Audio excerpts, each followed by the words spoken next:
What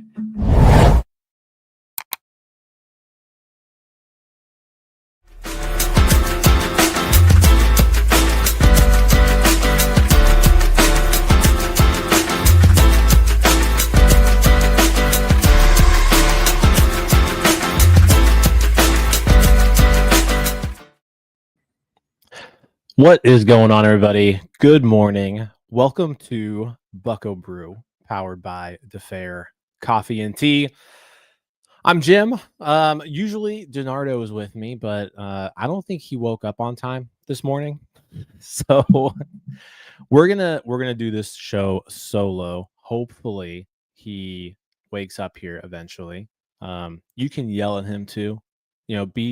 Make sure that whenever you hear this, watch this, whenever it is, make sure you give him some crap about this because no excuses. Come on, Donardo. He was. I know his family was in town this weekend, but like he was just MIA all weekend. Didn't help out with any post game shows, and now this morning he's got a commitment to do this, and he doesn't show up. But anyways, good morning. Bucco Brew, powered by DeFair Coffee and Tea. I'll tell you this. Let me give you a DeFair ad read here, but I'm gonna tell you a story about DeFair. So before we get into this weekend, our agenda today, let me tell you about DeFair. It's a family-owned and operated business. They believe that coffee and tea are one of your life's simplest and most accessible pleasures. And when enjoyed thoughtfully, you can open your eyes to the here and now. They have 5 locations across the city of Pittsburgh, including their flagship in the heart of Pittsburgh's historic Strip District. Learn more. Check them out on Instagram or head over to their website at defair.coffee. Of course, DeFair is spelled DEFER.coffee. And of course, as you can see on the bottom right-hand side of our screen, if you put promo code in NS930 when you check out, 30% off, no matter how much you're buying. If you're bagging 1 bag, you're buying 20 bags, whatever it is, the more you buy, the more you save, but you'll get 30% off your first order. But yeah, drinking some DeFair. My last order of DeFair coffee too, it came with this nice little sticker, so I put it on my Bucco Brew coffee mug. But yeah, as Matthew said, a tad behind, right? It's 7:17. So we're 17 minutes late. Still no Donardo. Anyways, how about that weekend? What a weekend. What a weekend at PNC Park. The Pirates sweep the New York Mets. And they just blew them out every single game. 9-1, 9-2. 12-1. I can't imagine how fun it would have been to be at PNC Park this weekend. Like those 3 games, I'm just watching them on TV. I had a blast just watching about them. I did the post game show Friday, did the post game show Saturday. It was really fun, just kind of walking through those games and talking about them. I'm not going to rehash too much of it, but man, it was nice to see those bats come alive. It's nice to see Ke'Bryan Hayes. I'm not ready to say that like Ke'Bryan Hayes is like on fire by any means. But it was a good weekend for him. It was a good weekend for Brian Reynolds. Tommy Pham seems to be hitting up the whole thing from 2 weekends ago where he mentioned his contacts. And he thinks that, he even said in that interview, he was like, I think I'm going to get that first homer pretty soon. And then he hit that first homer the very next day. And then just a solid week by Tommy Pham. He hits his second homer this weekend as well. So, yeah, just a lot of guys who were struggling mightily this entire season. They just seem to be waking up a little bit. I think what's interesting about Ke'Bryan Hayes, like he's June. So we're at June 30th right now. Ke'Bryan Hayes, he's got a batting average of 304 this month, on base percentage of 337. He's still not slugging it though, slugging of 380. You don't see too many guys with a 304 batting average with a 100 weighted runs created plus, but that's what we got with Ke'Bryan Hayes right now. He's basically just given you a bunch of singles. He did get a double yesterday. Actually, maybe 2 doubles in yesterday's game, if I remember correctly. But but it's nice to see him hitting the ball. He's also been the subject of a couple of trade rumors. Apparently, there's a few teams that are interested in Ke'Bryan Hayes. I don't know. I'm curious on how that goes. He's an interesting topic because one, I don't think the Pirates have anyone to replace him with at the moment. I don't really necessarily trust. I don't really trust like Nick York getting every day at bats, now or next year in the foreseeable future. And the thing with Hayes is like, as long as he's not hitting terribly, he's a valuable player. I mean, we talk about this time and time again. If he can just give you like below average offense, he's a good player. His WAR is up to 1.1 on the year. So like, pacing for almost 2 WAR for the season. Weighted runs created plus is up to 68, which is not great, but it's better than like the 50 it was a couple weeks ago. But nice June for Hayes. Hopefully he can build upon it. The Pirates are playing some pretty good ball. I mean, I believe they're now 500 under Don Kelly exactly, which isn't. It's not where you want to be, right? You don't want to be a 500 team. You're not striving to be a 500 team. But when Don Kelly took over, these guys were 14 games under 500. So it's much more enjoyable baseball. It's much better baseball right now than it was prior. But yep, over 500 at home as well. 16-9 on the season, and 16-9 at home under Don Kelly. Over 500 at home as well. So at least whenever you're playing in front of your own fans, you're typically giving them some good baseball. But yeah, just to jump into what we're going to talk about today. Biggest piece is we're going to talk a little bit more about this Mets series. I want to talk about, there seems to be a lot of talk about Mitch Keller and trade rumors. The Cubs keep coming up. Bob Nightingale, in particular, from USA Today, keeps mentioning that the Pirates and Cubs have been talking, and talks are getting more serious. His quote from yesterday in the USA Today: "The Pittsburgh Pirates have been engaged in serious trade talks for more than a week with the Chicago Cubs about starter Mitch Keller." So I want to talk about that a little bit. I want to talk about one. Are they going to trade him? And if they are, like, what type of return do you need to be getting for him? And then also, like, should they trade him? Mitch Keller's been a Pirate for a long time. He's been in this organization for 10 plus years at this point. We've seen him come up from being a second round pick, being a top prospect, struggling in the majors. At one point, he was the worst starting pitcher in Major League Baseball. And now he's turned himself into a really good Major League starting pitcher. So we'll get into that as well. We're also going to spend some time talking with Anthony Murphy from Bucs on Deck. He's going to give us some insights. Bubba Chandler struggling a little bit in AAA. So we'll talk about him a little bit, as well as some other players who are in need of some highlighting. And then we'll end things with a St. Louis Cardinals preview. We probably won't go the full hour like we normally do on this show unless DiNardo decides to finally join us. It's tough for me to just talk by myself for an hour about this team, but I'm going to give it my best go.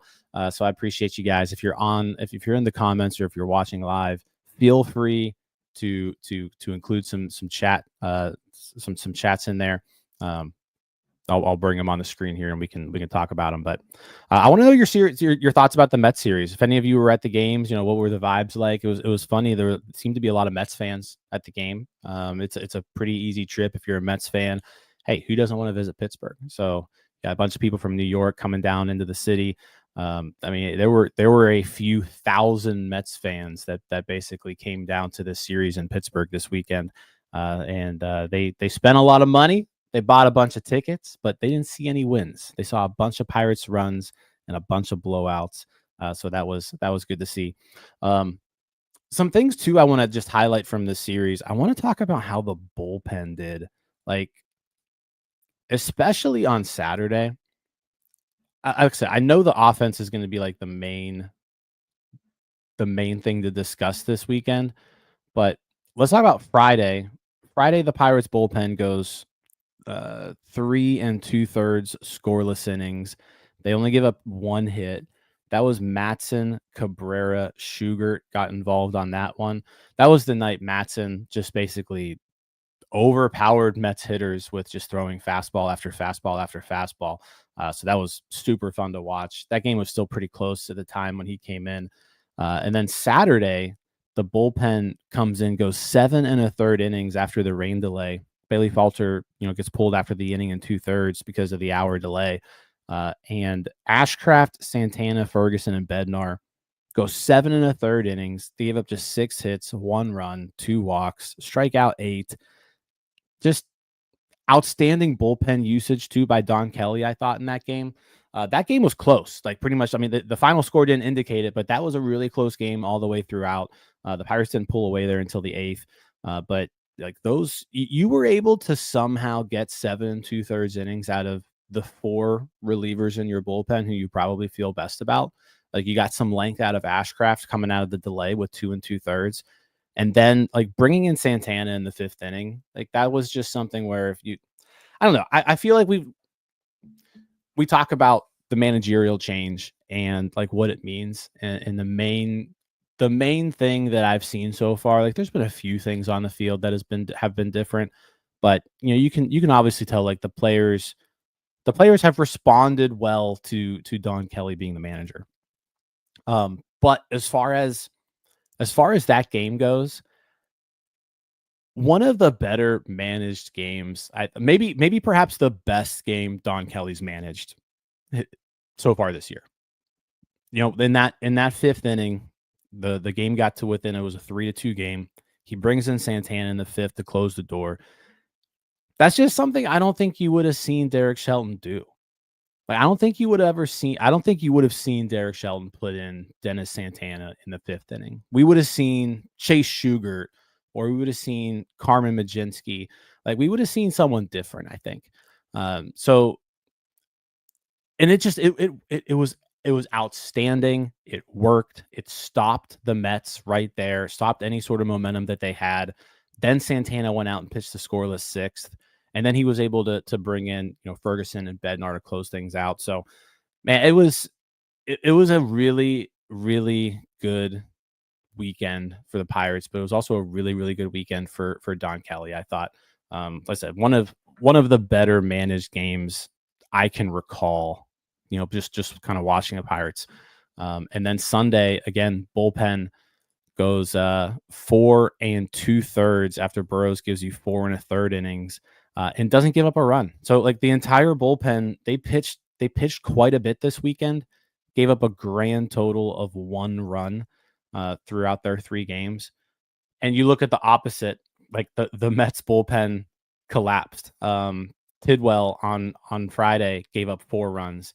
On Saturday, Brazoban gave up 4 runs. Poche gave up 2 runs. Sunday, Lovelady 2 runs. Nunez 2 runs. Jankowski 2 runs. So like the Pirates bullpen just beat up on the Mets. So it was a really fun series. And I mean, there's still 15 games under 500 now, I think is correct. So there's still quite a ways to go, but it was a good weekend of baseball.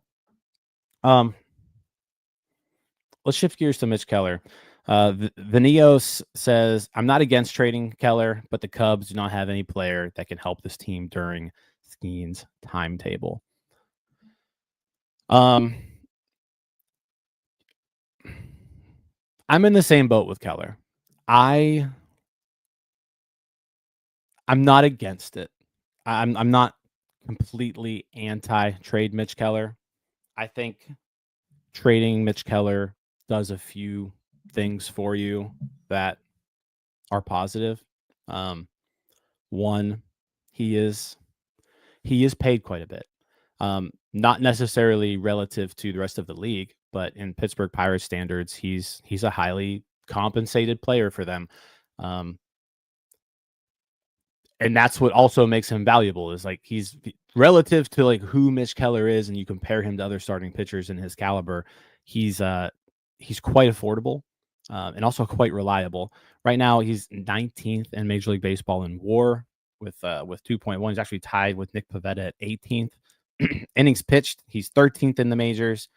So like he's just I want to look up. Roster Resource does their like power rankings and such on pitchers.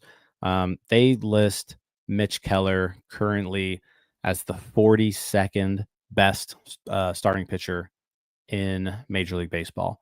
So like he's that puts him squarely in like good number 2 starter status. That's where we're at. And I don't think Pirates fans appreciate how good that is or how valuable that is, because I think we're all kind of blinded by Paul Skeens and like what Paul Skeens can what Paul Skeens has done, that you you you kind of lose the appreciation for Mitch Keller. The the amount of times you can just count on him to go 5, 6, 7 innings, giving up 2, 3 runs. It's just almost automatic at this point that like he's going to give you length and he's going to give you a chance to win. That is so valuable in a starting pitcher. Insanely valuable in a starting pitcher. That's what makes him valuable to the Pirates. That's what makes him valuable to other teams. The one thing that the Pirates do have is a plethora of pitching. They've got a good amount. This rotation is good. It's deep. You saw Mike Burrows look really good yesterday. He seems to be coming into his own. Like I think Mike Burrows has the makings of someone who could be a pretty decent back end starter. You've got Braxton Ashcraft in your bullpen, who also I think is going to be given a chance to start at some point. You've got Bubba Chandler in the minors, kind of just waiting there. I know there's some signs, and we'll talk about that with Murphy when he comes on. There's some signs of some struggling there, but like Bubba Chandler's about to be, once Roman Anthony graduates and let's just kind of bump everyone up. Like Bubba Chandler is about to be the number 1 prospect in baseball, about to be the number 1 pitch. He's already the number 1 pitching prospect in baseball. And you can make an argument that he's 1 or 2 if you maybe want to throw Chase Burns in there as well. But like he's there's a reason for that. Like he's pretty good. I'm gonna get to the comments here too. Let's see. Murphy says trade him definitely, but with the control you have time to wait on the right deal. I agree with that. Like I said, I'll kind of get into this a little bit more.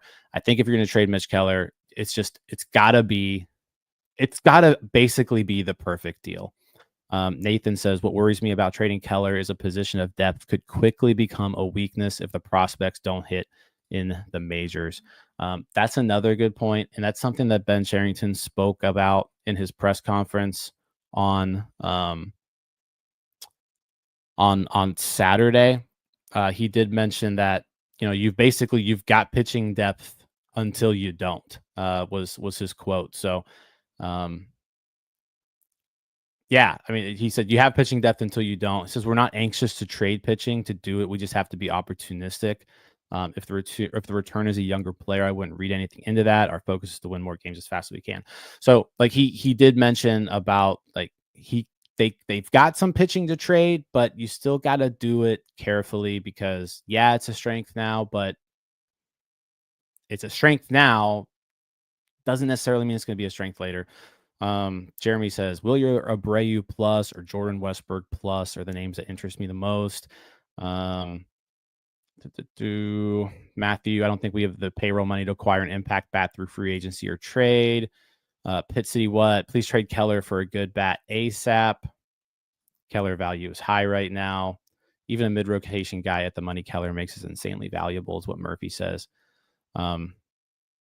Yeah, I'm again, my reluctancy with trading Keller at this moment is I don't trust Ben Cherington to make a good move. Like that's kind of my number one hiccup here is like I don't trust Ben Cherington to make a move that would return adequate value for Mitch Keller.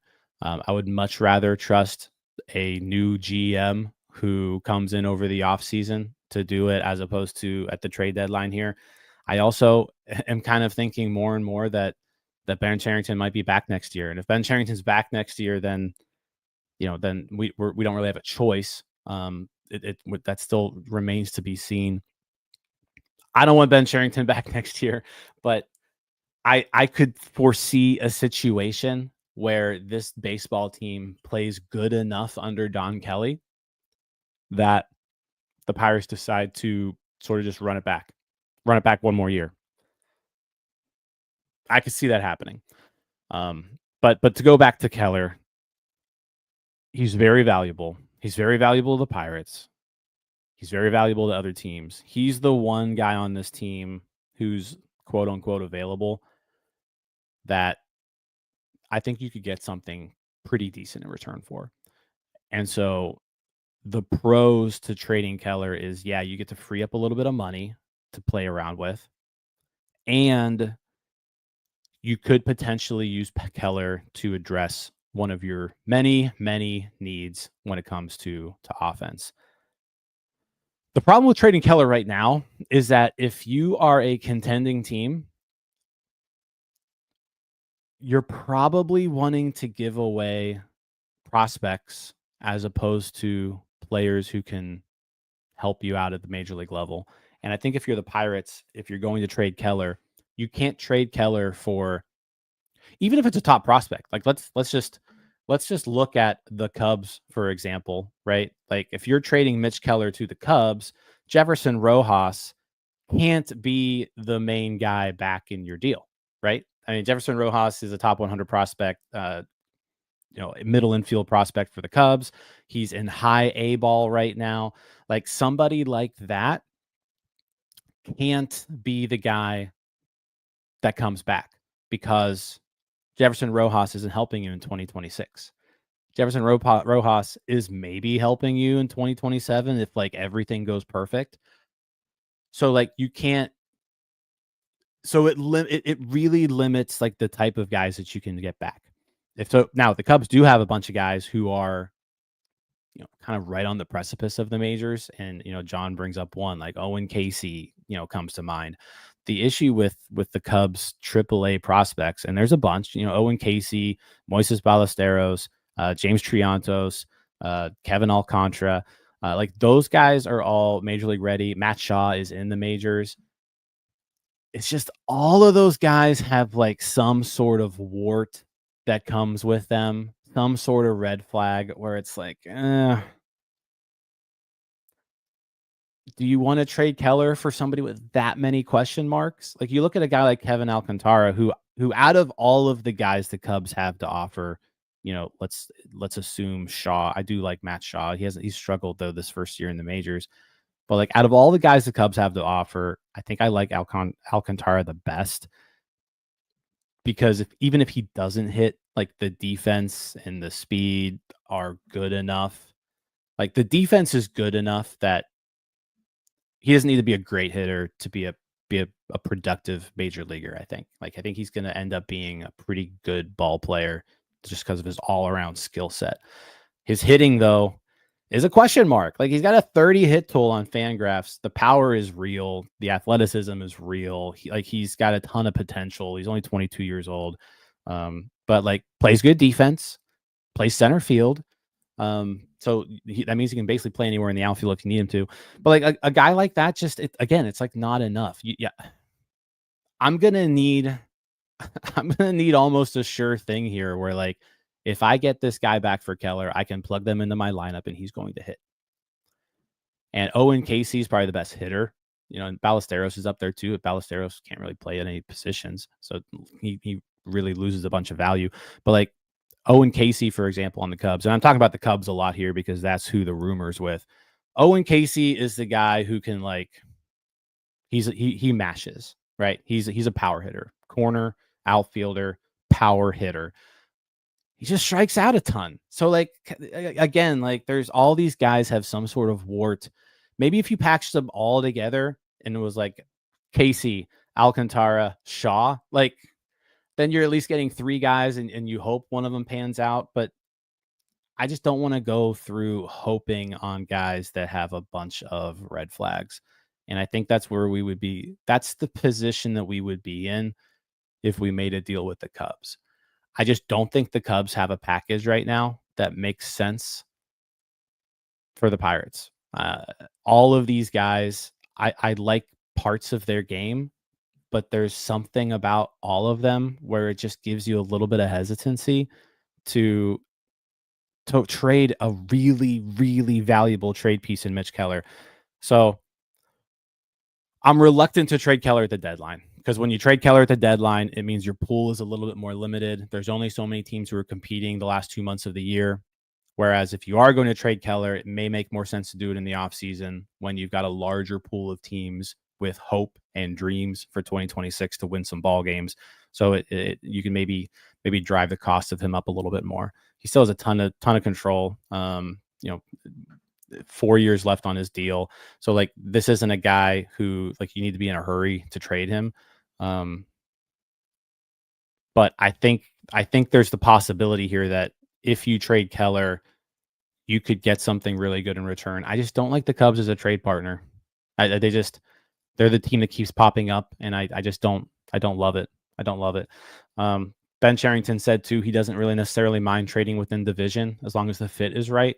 And I'm here to tell you, I don't really like that either. I don't like trading a guy, especially with like if it's a rental, sure, go ahead and deal with the Cubs. Trade with the Cubs all day long. Trade Caleb Ferguson to the Cubs. Trade IKF to the Cubs. Trade those guys to the Cubs. But like to trade someone like Mitch Keller to the Cubs, who is going to then be a Chicago Cub until 2029. Like, I don't need to face Mitch Keller when I'm playing the Cubs 12 times a year for the next 3 years. Like, all you're doing is giving them a really valuable piece so that they can stay good on top of the NL Central standings. Your goal here is to catch the Cubs. If you trade Mitch Keller to the Cubs, you are making the Chicago Cubs better. It makes your job a lot more difficult. Like, it's harder to catch up to the Cubs when in the trade you are directly making the Cubs better. Now, your hope is that you make yourself better in the meantime, but you're just lengthening the gap between the two teams if you trade Keller, because what you're getting in return, you're just hoping makes you better down the road. But what you're doing is you are making the Chicago Cubs a better baseball team, not just now, but in 2026 and 2027 and 2028. So that's why I don't like doing this type of deal in division, because again, the Cubs are right now the gold standard in the NL Central. Like, if you want to win the NL Central, you have to become better than the Cubs. And trading Mitch Keller to the Cubs makes it a lot more difficult to be better than the Cubs. So that's my 2 cents on it. Like I said, a bunch of comments in here too. John says the Cubs and Mets are about to overpay for a starter. I want us to benefit from said overpay. Yeah, and like I said, I that's why I am completely open to listening on Keller. I don't think Mitch Keller should be completely untouchable. He's valuable, and I think I think by trading him, he can help out this team going forward if you're able to really successfully execute on that trade. It's just I don't like trading him at the deadline. I don't like trading him to the Cubs. It's going to take the exact right package here. The Red Sox are a team where I think it could make sense. The Red Sox have the pieces to do it. The Red Sox need starting pitching. The Red Sox aren't in your division. They're in a whole separate league. So if we're going Red Sox or Cubs, I think the Red Sox have more to offer me that I like as opposed to the Cubs. But we've got a whole month until the deadline. We're going to talk about that ad nauseum, I'm sure, for the next 30 days. Keller's a trade deadline chip. You got a ton of rentals too that are, you should be able to get something out of. And then, Brian Hayes is drawing interest as well. So we'll see what unfolds. But for now, let's shift gears. Let's talk about the minor leagues a little bit. Let's bring on Anthony Murphy from Bucs on Deck. Murphy, for saving me from that 30-minute soliloquy that I just went on. You know what's crazy is, you're the one who's always complaining about getting up early. You're here, no DiNardo. I know, man. It's crazy. So I appreciate you coming on. Anthony Murphy from Bucs on Deck. How are you doing this morning? Good man. Good man. Did good there. Good. That's like my biggest fear of it. Like the idea of having to do like a podcast or anything like that on my own. It's like I don't want to listen to myself talk. So like I definitely don't think other people want to listen to just me talk by myself. So that's a good point. I still don't understand why anybody cares what I say. It's I don't like there's I don't get it, but here we are. Let's start things off here because I think there's a big concern around the Pirates' number one prospect, Bubba Chandler. 2 months ago, people were banging on the door saying, "Call this guy up, call this guy up, call this guy up."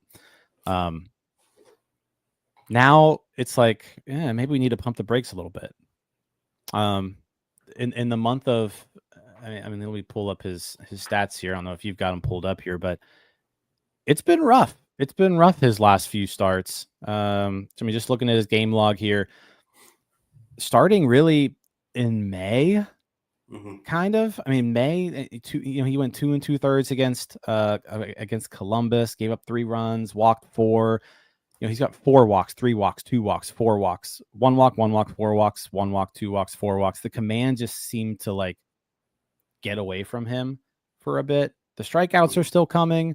He's still not giving up a lot of hits, but I mean, he hasn't pitched past the 5th inning since May 24th. That's like almost 6 weeks.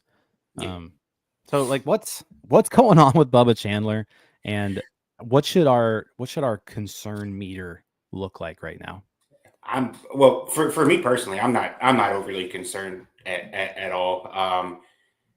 It's been rough. Yeah. It did look like he, after like his start on Saturday, after he looked like he was at risk of getting pulled before he made it out in the first again, but was able to make it out. Once he got out of the first, it looked a little bit better. I looked at his like the TJ Stats player card after the fact, and like the fastball and the slider, like he was throwing those for strikes.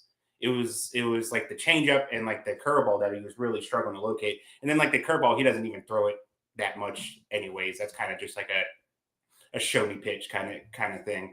So like there seems like there's some stuff to work with. So part of me kind of thinks that like there could be 2 things going on with that. One, that like he was clearly kind of overthrowing and trying to dial it up like extra, and that's when we started seeing like the 101, 102 and stuff, what like whatever he maxed out at. And then even like the changeup started looking a little bit different. Like he threw like a 94, 95 mile an hour changeup at one point.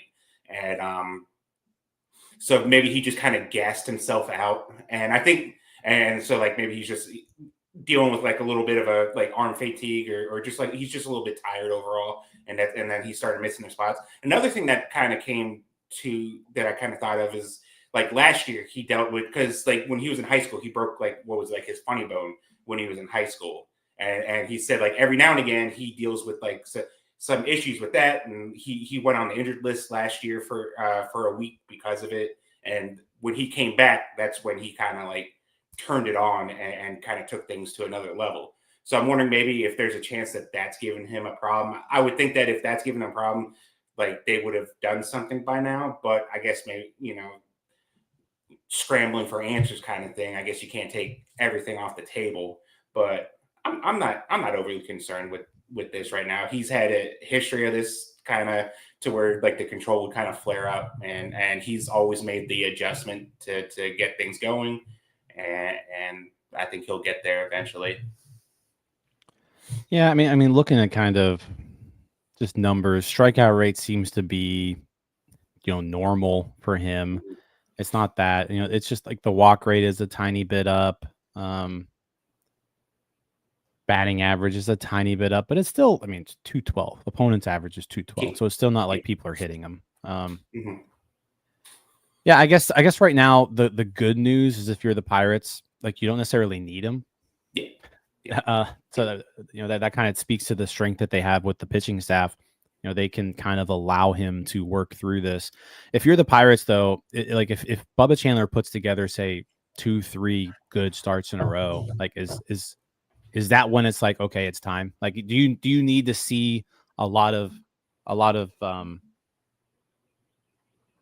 like, do you need a large sample size of kind of good starts here for Bubba Chandler? Or you're feeling pretty confident? It's just like, hey, let's just get you right, show that you're right, and then when that's over, we're ready to go. Or at this point, do you kind of think about, you know what, we're kind of late in the season now. We might be able to save your PPI eligibility for next year and not, if they're able to not exhaust Bubba Chandler's rookie eligibility in 2025, then he's a rookie in 2026. If he starts in the rotation and he said, you can kind of do that whole Paul Skeens thing again, where, instead of Paul Skeens costing you that year of control, you can sort of take advantage of that program, get an extra draft pick with the way you kind of handle Bubba Chandler at this point. Where are you kind of at on that? Like, is the PPI thing even in the back of your mind when it comes to handling this situation? Or if Bubba Chandler shows you that he's ready, you're going to call him up? I think when he shows he's ready, you just call him up. I don't think you play towards. I think ideally, in a perfect scenario with a small market team, yes, you probably try to take that into consideration. And I'm sure there'll be a conversation about it. But I think, especially with pitchers, it's probably too hard to gauge. You don't know what kind of other players are going to be in the mix for Rookie of the Year as well. I don't think you let it play the factor, because then if he comes out, he struggles or anything like that, and then you could have been like, well, if we had given him that shot last year, maybe he got things going and he's ready. And then, like, let's say next year you're more invested in competing, then you're probably going to want Bubba to be more acclimated with the majors, and you're probably going to care less about the draft pick if you're just winning ball games at that point. So I'm probably less worried when he shows he's ready, which at this point, I mean, maybe you're talking after around the deadline when I'd imagine a pitcher gets moved, someone like Andrew Heaney gets moved. But right now, I just don't feel like there's like a need for it. Let him work with it. You'll probably have the need at the deadline. So I guess maybe at the deadline you reevaluate where he's at with everything, and then, because I mean, you have other options too, or you could shift Ashcraft back into the rotation or something along the lines of that, or call someone else up. And so, yeah, I think that's the thing right now is, like, you've got other options. I mean, like, if you needed a starter right now, like, you've got Ashcraft. If you need a starter come the deadline, there's Ashcraft. Now, these things kind of tend to just kind of fix themselves. Like, starters don't stay healthy. They break at some point. Yeah. Like, what are the odds that this entire rotation stays healthy over the next 30 days? Yeah. So, like, there are going to be things that kind of alter the depth chart, from now until then. So just some things to watch. But yeah, it's a little alarming when you see the guy who was, like, dominating for a pretty good stretch of this year, and then all of a sudden he's having struggles getting into the fourth inning, of AAA games. So it's like, what's going on here? But sounds like we shouldn't be too concerned. It seems like he's just, command is a little bit off with a couple of his pitches, and hopefully he can dial that in. Again, he's still just 22 years old. I think that's the other thing to consider. Like, there is absolutely nothing wrong with someone who's 22 years old being in AAA, going through a couple of issues here and there. That's completely normal. He's super young. It's not like he's not falling behind by any means. No. And this is still all new to him. Like, pitching is still a new thing to Bubba Chandler. This is his third year pitching full time. Exactly. All right. So what else we got going on? It was a big weekend for some bats. I know it was a big weekend too for some pitchers too. I know Hunter Barco in particular had a monster week. But let's kind of just any couple of names that you want to highlight over the past week. Well, I guess I'll throw out a couple of, like, newer names. I mean, if like, I know I've brought him up before, but, like, last week was, like, his first, like, full week in, like, full season ball. Edward Florentino finally came up. Really slow start. You could tell there's a little bit of adjustment. I don't think some people realize, like, how big of a jump it is from the complex to single A. now, especially with like where they eliminated a lot of like the rookie leagues that they used to have and stuff like that. He went from facing a bunch of 17, 18, 19-year-olds to 21, 22, 23-year-old college arms and stuff like that. So that's a pretty big jump up for him. So he struggled a little bit. I think too it was weird. Like his first like 2 or 3 starts, like it was like 80% lefties that he faced. So not only was he facing people 4 years older than him, but it was a lot of lefty on lefty. So he struggled a little bit, but you can see middle of last week him starting to make like the adjustments. He's starting to get a lot more comfortable with the strike zone. It started out, fouling some stuff off or like barely making contact. And then by the weekend, I think he had like 3 doubles over the weekend, a couple of other hits. He stole like 2 or 3 bases.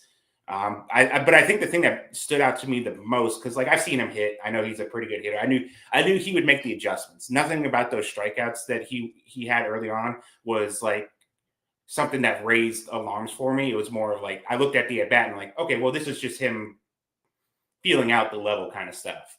Mm-hmm. But his defense in center field has been really good, really solid. He's taken really good routes. He has a good arm in center. I'm not sure if like long term if he's going to be able to stick in center still, because like just the body type that he has, I feel like when he fills out, he may lose some of that speed, the speed that he does out there. But like I said, a lot of it was like routes and angles that he was taking, so maybe he can still pass there just because it looks like he's like the IQ is pretty high out there. So, but so far maybe the numbers aren't looking too great like strikeout wise, but I would, it'd be a safe bet for me to take that, like that all comes down and looks right. So. Yeah, it was a good week. They were in Dunedin this week, the Blue Jays single A team. And like you mentioned, back-to-back games with doubles. The strikeouts went down this week. I mean, again, super small sample size, but after struggling that first week, hit 316 last week, 391 on base percentage, slugged 474. So, 18 years old. Yeah, 18 years old, his first real taste of full season ball. I know, saw him at Pirate City, saw him in the breakout game. There's a lot to like about this guy. You've been kind of all over him since the offseason, kind of excited to get a look at him. You guys also put out your updated top 30 prospect list this past week, and you had Florentino. I think he jumped up to 15. He's 15. like mid 20. Yeah. And I feel like too, I think a lot of us we still try to be conservative with a lot of the guys in like the lower levels and stuff like that. But like we all there, it was like consensus, like he's kind of like past every test that we would want to see out of him early on and stuff like that. So he keeps playing like this. I feel like he'd be one of the easy guys to give him another push up a couple of spots and stuff like that. Yep. And like John points out here too, like Eric at Fangraphs saying they've got him 9th. I think that's the highest I've seen someone rank him. But he's turning heads. So second half of the season now in the Florida State League. Let's see how he does. He looked great in the Complex League. So what else you got for us? Who else you wanna talk about today? This guy is probably a little bit newer for most people, but he also was called up to Bradenton recently. But Richard Ramirez, the catcher, he had a crazy strong arm. I remember watching like one Complex game. He ended like 3 straight innings he like threw out 2 guys trying to steal, and then he threw like a snap throw to first base and caught a guy leaning too far. That ended like the 3rd, 4th, and 5th inning. So like his arm is like crazy strong. Showed some plus power. The issue was like swing and miss. He was striking out over 30% of the time. Got up to Bradenton, and like you would understand, like with Florentino, you're okay with a little bit of a adjustment period. And his first week there really wasn't that much. Like he looked good. He walked more than he struck out. I don't know if it's counting the home run yet. He hit a home run yesterday. Yeah, but that game is technically suspended because rain in the 11th inning. Yeah. So they got it in here, but they got it in here, but yeah. So but he's looked good. The power's been there. He's had multiple hits with 100+ mile an hour exit velocity. He's going the other way. Just that was the thing that I was. It was another thing that he'll be kind of the guy that a lot of people get excited about because he'll hit some home runs, he'll hit some balls really hard and stuff like that. But the thing I'll be watching for is like the swing and miss, and he made a lot of good contact, work counts, just a very impressive for someone who, like I said, his first week making a pretty big jump in competition. Yeah. Now he did repeat the complex. Yes. After a pretty successful one in 2024. Yeah. Yeah. That was that more could of have been they have a lot of catchers in the lower levels do. too. So yeah. It was kind of hard. It was easier just to put him in the complex to get him at bats. And with what was Axial Claus is on the injured list right now. So yep. I mean, Plaza is a lot different than Ramirez in terms of like Plaza's short and kind of stocky. Ramirez is a little bit taller. But I feel like their profiles are sort of similar. Yeah. Strong arm, power, a little bit of swing and miss. It looks like Ramirez at least looks like he's been able to take more walks and stuff like that. Whereas like Plaz, he has a tendency to go outside the zone a lot. So, but yeah, more or same. I'd put more money on like Ramirez being like the catcher long term kind of thing over Plaz, but Plaza's made pretty good strides, I think. Cool. All right, Murphy. Where can people find your work? Bucs on Deck Substack. Like you mentioned before, we just did our midseason update for our top 30 prospects. We only did 25 initially, but with the midseason update, I expanded it out to 30. So a couple extra names there. Along with that, like right now, I guess a good time to throw 30% off a yearly subscription when you sign up right now. With when we did that, that's going to go on for the next week or so. So if you feel so inclined, go ahead and support the site. DK Pittsburgh Sports. You can find me on there. I mean, actually, when I get off here, I'll get started on like my weekly recap that I do there, and then Baseball America as well. Good stuff. If you're not subscribed to the Bucs on Deck Substack, I highly recommend it, especially coming up like this time of year. Like I said, you just put out the midseason prospect report. The draft is coming up, which you guys will be all over that stuff. So if you are a big fan of the minor leagues and the prospects here in the system, like you can't get better coverage than Bucs on Deck. Yeah, I appreciate it. All right, Murphy. Well, appreciate you coming on. You got here before DiNardo. Like, I mean, appreciate it. That's crazy. All right, man. I'll catch you later. Thanks. All right, man. Thanks for having me on. All right. That was Anthony Murphy from Bucs on Deck.